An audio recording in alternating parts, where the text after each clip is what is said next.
Welcome to Live. We have a very, very special guest with me today. It's a multi-award-winning Mark Woolley, who was a global ambassador for Denman Hairbrushes as well. But Mark has headed up many teams for London Fashion Weeks, shoot campaigns, and presented educational seminars all over the world. With his international product brand. My God, Mark Woolley, welcome to Hairdressing Live. Thank you for having me. Look, I mean, I'm very interested in your story, myself personally, and I'm sure many viewers are very interested in your story. I mean, you just seem to be unstoppable at the moment. You seem to be going from strength to strength, growing in size, not in height now, but in business size. You seem to be growing. You've got 6 salons at the moment. Tell us exactly, where did it all start from? Well, where did your career start from? I mean, the great thing about hairdressing is, and my own philosophy has been to build a brand that lots of people can be a part of. I think probably that came from where I started, that was a brand. So I was taught to say we and us, you know, instead of I. I do the very same thing with our crew. I would say we, and they always slag me off about that. Well, I think for me it's been brilliant because with Electric, we've been able to build this team of really talented people, and that has definitely, I feel, has created some sort of snowball effect. I remember hearing Trevor Sorby saying once, when he discovered how good Angelo Seminara was early on in his career, and he said, you know, when people are that good or they're better than you at certain things, you let them run with it. I remember taking that as a piece of advice, and you think, well, you know, to me, hair is it's all about people, you know. So clients have got to come into salons and they've got to be excited about what's happening there. The people in the salons have got to be excited about their own career, and they've got to see progression, and you know, whether they're creative and they want to be recognised for that, or whether they want to be entrepreneurial. You know, I hate the term business, you know, and you know, but whether they want to be entrepreneurial and they've got ideas. And I think a brand can give them a platform, push them forward. So I think that's why the train has been moving quite fast. You know what? I really like what you said there. I mean, I truly believe in that as well, as nurturing people through, because everybody has their own expectations, their own vision, where they want to go in life. Whether some people want to holiday more, some people want to be managers, but some people want to do education. So it's actually nurturing that sort of, cultivating that creativity and pushing them along, right? Definitely, and trying to harness it behind something that you're all doing together, you know. And you look at all the real success stories in our industry. You know, Sassoon in the 60s, and I think the great thing about Sassoon, even though that was a man, Fidel Sassoon, sounded more like a brand. So there was lots of people inspired by what he was doing and what they were doing as a brand that propelled that forward. The other thing I've got a massive amount of admiration for is what the Moscolo family did with Tony and Guy. You know, I think, you know, that was another culture, a way of cutting hair that they were able to spread around the world and create a train that people wanted to jump on board. So my feeling with Electric, if we can just have a small part of that train that people want to be involved with, that's been the goal. Small train. You've quite a large operation at the moment, I believe. Anyway, how many staff do you employ? Still just less than 100. So the whole, and I never see as being huge in terms of people that work for Electric. I think it's family. It's a close knit thing. People are, I think, they're genuinely close, and I think I feel it in other people's salons sometimes as well. You know, with the fact we get lots of independent salons stocking Electric products. You know, visiting other people's salons, and they, you can feel it when you walk in, when somebody's got genuine camaraderie. You know, they all like each other, the atmosphere is good in the salon. They're all in the pub together after work. I think that's good. I mean, I've listened to loads of business talks before, and they do say about building culture rather than anything else, and I think that culture is is something where it harnesses and builds on sort of great camaraderie Yeah. within the salon. So, I mean, you know, even when we sort of say, how do you employ the right people for the right positions, it's down to personality. Would you agree?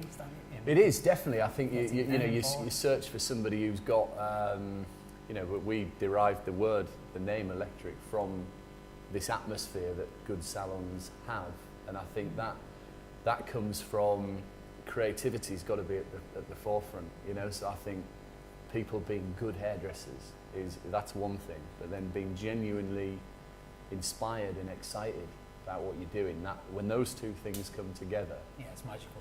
and everyone gets on and everyone's got a purpose and a goal, it works, I think. Very good, very good. Okay, I mean, where next for electric? I mean, you've got the product brand at the moment. You're saying you've spent a lot of time in LA Yeah. at the moment. You want to break into the US market. Is it with the product brand or is it with salons? Is it where do you see it Well, going? I see our brand being about four things. And the primary one to me isn't salons or products, it's education. So it's building a culture. Our whole message, and I always think the good messages are simple ones. When a client visits an electric salon, we want the same expert to cut and then colour their hair. So we train everyone to do both. And then we bring in a bit of, obviously a lot of us do quite a lot of session work, and we want to bring in that into a client, because the client's aware of what's happening in fashion and what's happening on the catwalk. So we want to have three things, you know, that a client's going to get from the salon, and we avidly teach that. So we want, you know, inspirational colour, great haircut, you know, with technical values and personalisation, and then we want editorial styling. So, you know, if someone's going to an event, don't do the hair up you learned at college. Do something that you've taken from the catwalk, or do something Take that, an inspiration you know, from. that the client's going to feel excited and inspired with. Yeah, very, very good. Look, I mean, the course that you're doing today is creative cutting. Yeah. Tell our viewers what are you going to be covering today, and what are the key aspects? Well, is it going to be something from one of your collections? Or? yeah, it's going to cover pretty much everything I've just said there. So Okay. I've brought a fantastic model with me today, Jika, who's got long hair. And the reason I chose somebody with long hair, quite often when I'm teaching creative cutting, you want something short or mid-length so you can present a technical haircut.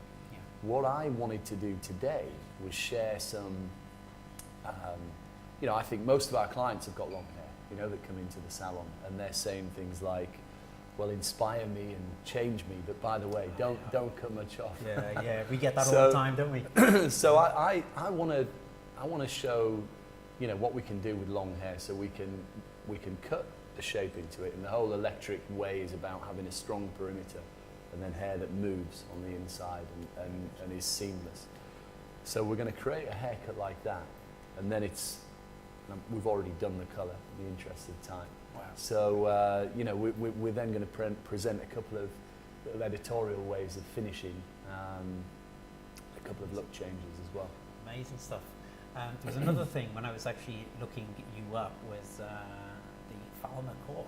I mean, that is something. It's so impressive.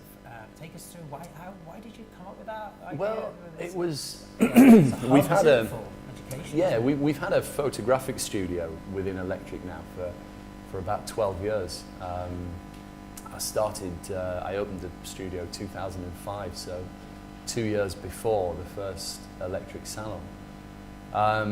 Brilliant for hairdressers wanting to capture the work, but we, you know, as studios go, we hold events there, we teach our education there, because we think, you know, I don't believe hairdressers learn in a classroom, and I think pretty much everybody has got an academy now.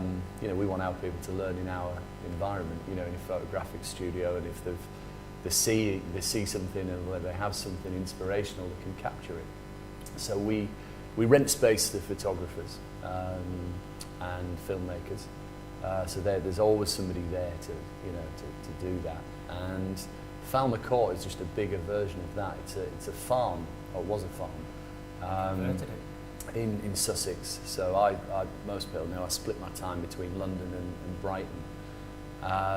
So I sold my house, which was in Brighton, and bought this farm on the outskirts of Brighton. So I'm living there. We've got this big tithe barn that dates back to the 12th century. So we're going to build a studio. And I want it to be a global destination as well. For, you know, I take inspiration from product brands, and another brand that I think is pretty cool is Davinus. You know, and they have a farm and a facility in Parma, Italy, and they build all that around sustainability. Our electric farm will be built around creativity and shooting pictures and taking. It looks absolutely magnificent. I mean, no expense spared there whatsoever. Well, I've got no money left. I didn't have any in the first place. But look, when I was looking videos up of you and everything, I'm so delighted to have you on board. But you just ooze this sort of relaxed, atmospherical. And I knew I was going to like you anyway from the minute I met you. You know, very very humble guy, I've got to say. So listen, I know the guys wanted to wrap up and get you set up for your live class. So listen, if you don't have a ticket for Mark's class, remember you're getting lifetime access to this class, and you can buy a ticket on hairdressinglive.com. And Mark's going to get ready right away, and he's going to be live at 2:30 today. So fantastic. See you all there. Perfect. I'll be on my best behaviour. Thank you so much. Brilliant. Cheers, Paul.